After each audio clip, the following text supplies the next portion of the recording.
Good afternoon dear student.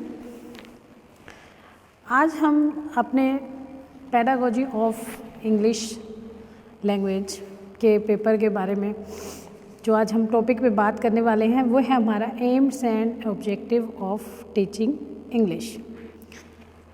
AIIMS and objective हम इसको similarly इकट्ठा ही बोलते हैं और इसका एक ही अर्थ समझा जाता है, लेकिन इन दोनों का डिफरेंस जानना भी ज़रूरी है कि इन दोनों के बीच में डिफरेंस क्या है।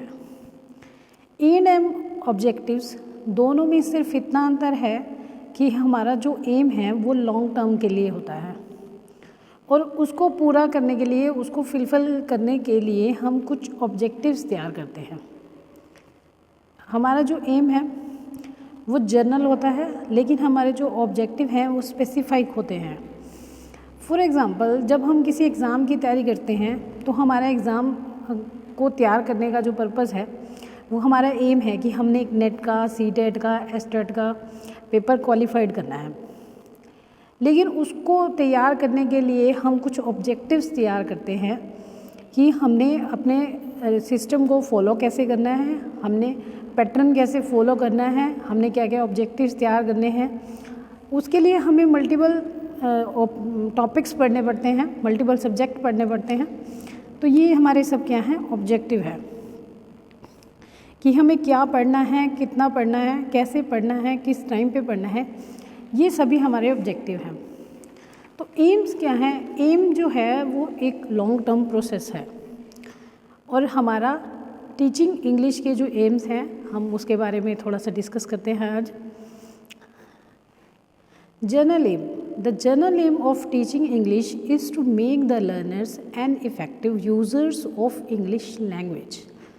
सबसे पहला जो हमारा एम है टीचिंग इंग्लिश का वो ये है कि हम यूज़र्स को इफ़ेक्टिव करें, उन्हें तैयार करें कि वो इंग्लिश लैंग्वेज का यूज़ कर सकें। फिर सेकंड है हमारा cultural aim. The cultural aim of teaching English is to enable the learners to know all the cultural groups of the world in general and cultural group of India in particular. It will help in enhancing cultural values. आप लोगों को पता है कि हर किसी की language Hindi नहीं होती, हर किसी की लैंग्वेज पंजाबी नहीं होती। तो हम इंटरनेशनल लेवल हो चाहे नेशनल लेवल हो, हम दूसरों को कल्चरल का जो है, जो दूसरों का कल्चर है, जो अदर स्टेट का या अदर कंट्रीज़ का जो कल्चर है उसको सीख सकते हैं, उसको समझ सकते हैं with the help of English language. The literary aims. The literary aims of teaching English is to open the treasures of rich English literature for Indians such as poetry, drama, prose works and fictions and enable them to produce in English literature to communicate the Indian philosophy, cultural values and dynamic to the words. अब हमारा जो third M है वो हमारा M है the literary M. हम जो English language का जो बेस है, जो उसकी हिस्ट्री है, उसमें प्रोज है, पोइट्री है, इन सभी को समझ सकें और बच्चों को उसके बारे में बेहतर तरीके से समझा सकें। इसलिए हम अपनी इंग्लिश लैंग्वेज को, टीचिंग इंग्लिश लैंग्वेज को हम यूज़ कर रहे हैं। Utilitarian aim. The utilitarian aim of teaching English is to open the gate of opportunities in different fields of life, education, travel, science, technology and international affairs. आप सभी अच्छे से जानते हैं कि बिना इंग्लिश लैंग्वेज के कोई वैल्यू नहीं है। आप किसी भी फील्ड में चले जाएं, आपकी जो लैंग्वेज है, आपको इंग्लिश है आनी चाहिए, मस्ट होती है। आप किसी इंटरव्यू में चले जाएं तो भी चाहिए, आप किसी स्कूल में जाएंगे तो भी चाहिए, आप किसी अदर लेवल पे किसी जॉब के लिए जाते हैं, किसी अदर लेवल की जॉब भी करना चाहते हैं टीचिंग के अलावा, तो उसके लिए भी इंग्लिश मस्ट है। तो हमारा जो टीचिंग का पर्पज़ है, इंग्लिश लैंग्वेज को पढ़ाने का जो पर्पज़ है, सीखने का जो पर्पज़ है, वो यही है कि हम बच्चों को तैयार करें कि वो हर लेवल पर आगे जा सके और अपनी इंग्लिश लैंग्वेज का यूज़ कर सकें। हम बच्चों को ऐसे रूल्स रेगुलेशन, ऐसी ग्रामर सिखाएं, ऐसी प्रोनाउंसिएशन सिखाएं, ऐसे मेथड सिखाएं कि वो अपनी इंग्लिश लैंग्वेज की हेल्प से अपनी लाइफ में आगे प्रोग्रेस कर सकें। अगर आप लर्नर को इंग्लिश सिखा रहे हैं तो वहाँ भी अपॉर्चुनिटीज़ उसे मिलनी चाहिए। आप ज़रूरी नहीं है कि उसने सिर्फ पढ़ाना है या एक टीचिंग लाइन में ही जाना है। अगर बच्चे की इंग्लिश फ्लुएंसी बहुत अच्छी है, वो उसको बहुत अच्छे से पढ़ सकता है, समझ सकता है, तो वो और किसी फील्ड में भी जा सकता है। अगर आपकी इंग्लिश अच्छी है तो आपके लिए बहुत सारे ऑप्शन ओपन हो जाते हैं, जैसे कि न्यूज़ रीड करना, आर्टिकल्स राइट करना, इंग्लिश न्यूज़पेपर में अपने आर्टिकल दे सकते हैं। साइंस में, एजुकेशन में, आप किसी भी फील्ड में आगे प्रोग्रेस कर सकते हैं। Linguistic aim. The linguistic aim of teaching English is to enable the learners to understand the system of morphology, phonology and syntax.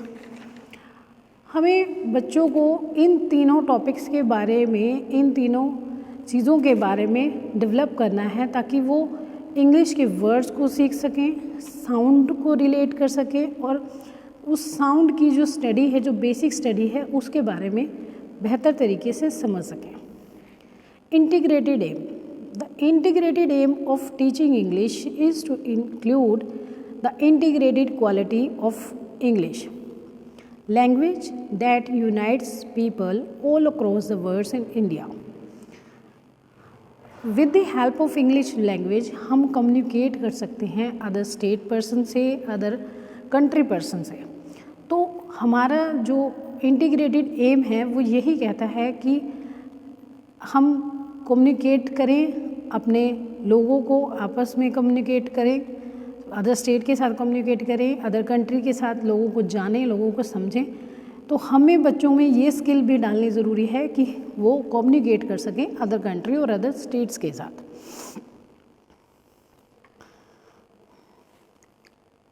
तो आई थिंक आप सभी को एम क्लियर हो गए होंगे।